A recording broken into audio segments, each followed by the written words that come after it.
And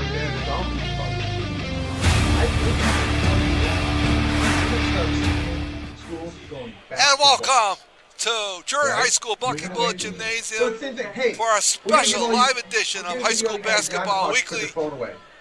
Tonight, Hoosac Valley takes on Drury here, but before we get to the game, we got a lot to go through, and one of the big things we're going to be doing tonight is announcing our selections here in High School Basketball Weekly of the top 10 players for Adams/Hoosac Valley and Drury High School. Good evening, everybody. Tim Morey alongside of Rick Bua and John Franzoni, and we are really looking forward to tonight's ball game. This is going to be following right after here at High School Basketball Weekly, but we're going to take an opportunity now to go through our list of top 10 players at each school, and we did this with the girls back at Hoosac Valley in January. And we're going to do it now with the boys up here at Drury High School, guys, and we're going to get right into it. Thus far, for Hoosac Adams/Hoosac Valley.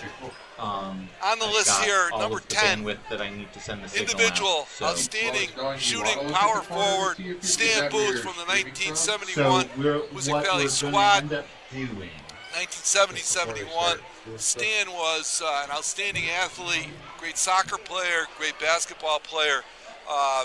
At Hoosac Valley, and perhaps more than anything else, guys, historically, in a game that I actually saw at the age of 13, Stan Booth made what is called to this day the shot at Hoosac Valley as they took on St. Joe, had a very good team that year, and it was a back and forth affair. As usual at Hoosac Valley, there had to have been at least 1,000 people at the game. The place was packed. And with Hoosac Valley down by a point with 2 seconds to go, Stan Booth made a incredible hook shot from half court to win it. And to this day, Coach Paul Procopi always told me, only in Adams is 2 seconds, 3 seconds. Those were very good teams, right. Tim, during that era. I grew up I'm actually the same class, same age as Stan Booth. I remember him being an outstanding player. And Coach Bob Malarczyk had some great teams, and they battled Coach Joe Girardi's Drury Blue Devils. And Stan Booth was an outstanding player of that time for sure. Coming in next on our list, a name that people are familiar with at town of Adams, Mike Koperniak.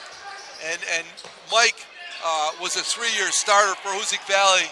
70, 71, and 72. They made the Western Mass tournament each year that he played.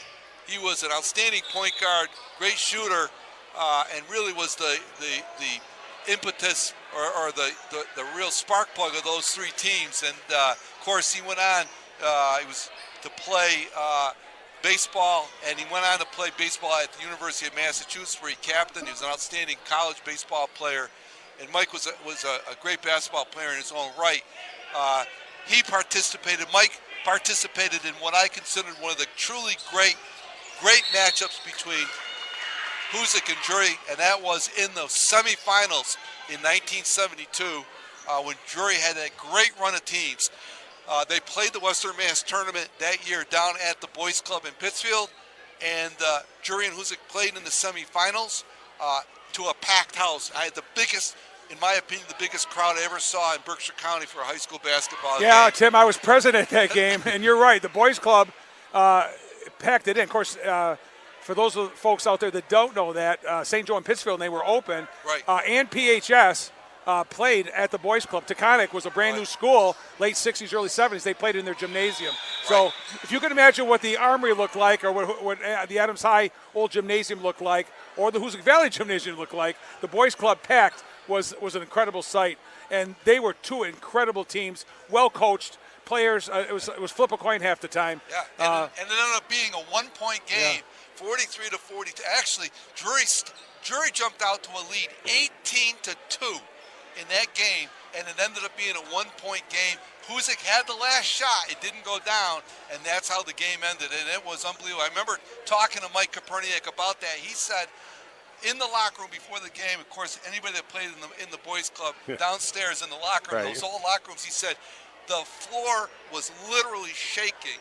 there was so much noise before the Right. game. It was really one of the classics. And that's when the Boys Club was even bigger capacity too. Good. I mean, it was a gigantic, bleachers on both sides, and Right. to fill those. I mean, I remember going to some games with my grandfather, Stephen Drotter, who was a principal at Drury during the time, and he was on the committees for the state tournament, and those games were fun to go watch as a little kid. I mean, it was packed.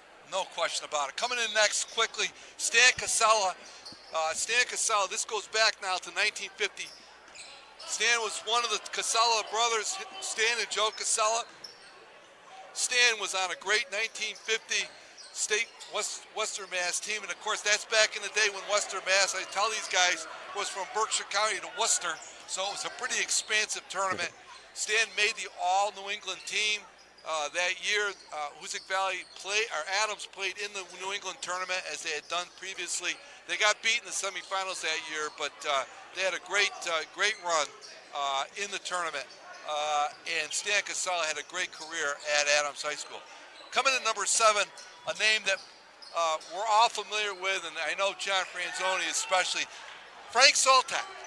He graduated from Adams High School in 1959. Had a great career at Adams High School, but really as good a player as he was in high school and at North Adams State College, where he was the leading scorer at North Adams State College for many, many years before he was surpassed.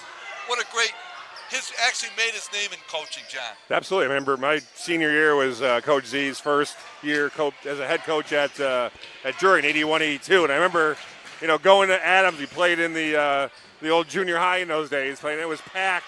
And I remember just him talking about how it was a different experience going there to coach Drury against Hoosac. I mean, he was as intense as ever coaching, but it was such a, to go on the other side of where he came from was a big move for him. And he obviously had a tremendous coaching career at Drury. And I tell you, one of the highlights of my getting a chance to coach as a young coach was working at Williams in 91 to 95 with Coach Z when he was Harry Sheehy's main assistant, and just going traveling and going to scouting with him. I mean, talk about just knowledge of the game. I mean, that was I still remember those trips very well. Just getting a chance to just talk with Coach, and he was very supportive when I became a head coach, and I will always appreciate that about him. Real special. He was our coach at St. Joe.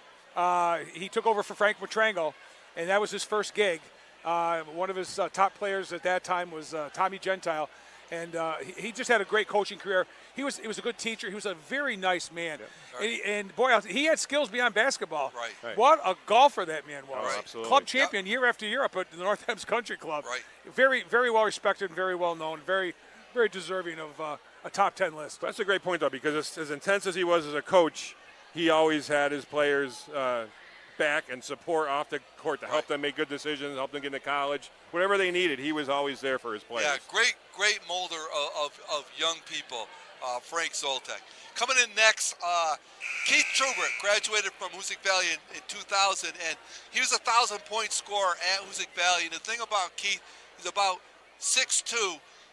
He really played at all positions on the floor. If you talk to Coach Robinson, who coached Keith Trubert, outstanding athlete. He was a 1,000-point scorer, and Robinson would say he finished with a little over 1,000 points. If he really let him play more as a guard, more as a perimeter, he would have scored a lot more points. But he needed him underneath the basket, so he did a lot of rebounding. Just an outstanding athlete all around, no question about it. That's what I think about him, and just an athlete. Just like right. He played inside and played big, but he was just a tremendous athlete during those days, just doing whatever his coach needed him to be successful. Right. Going now down the list here, number 5, George Bigelow, graduated from Adams High School in 1953. Now here's an interesting thing.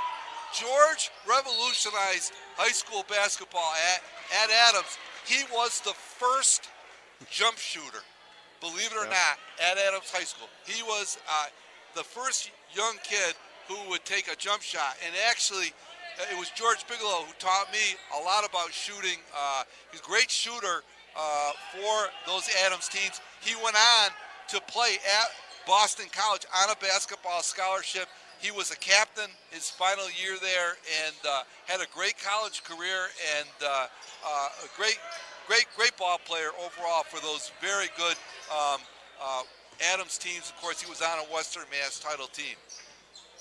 Coming in at number 4, getting more up to date here, a young man who's actually here tonight on the bench for Hoosac Valley, Frank Field, who graduated last year, 1,000-point scorer, just an outstanding player. A lot like Coach, I think a lot like Keith Trooper. Yeah. He played with his back to the basket a lot. He liked to shoot the ball from outside, but Hoosac Valley did not have a lot of height in the years he played, so he had to play closer to the basket and do a lot of those kind of things. Right, different kind of game now, right? So, I mean, there's a lot of more 5-out and different types of players, but, I mean, with the lack of size that his teams had at Hoosac, he had to play a post position and battle bigger players, and another player that just did what needed to be done for his team to be successful, and very impressive his accomplishment getting his team to a state final last year. Went all the way to the state finals last year.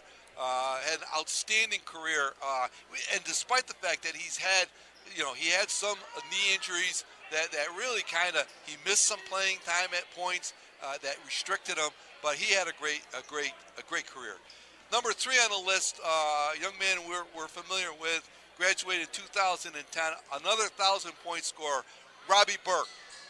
And he was a great one here at Hoosac Valley, no question about it. Well, I was saying tonight, I remember when he was playing at Hoosac was during the time when I was also the athletic director as well as a coach here at Drury. And when these games happened at Drury Hoosac in those days, I mean, by this point in the JV game that we were shut down. We were at full capacity. I mean, there was some great matchups in those days between Drury and Hoosac because they were contenders for the Division II title in Western Mass, and just tremendous games. And he hit a huge shot, remember, right there to win a game against Drury, and then kind of came over to celebrate. I'm like, don't even. I remember that.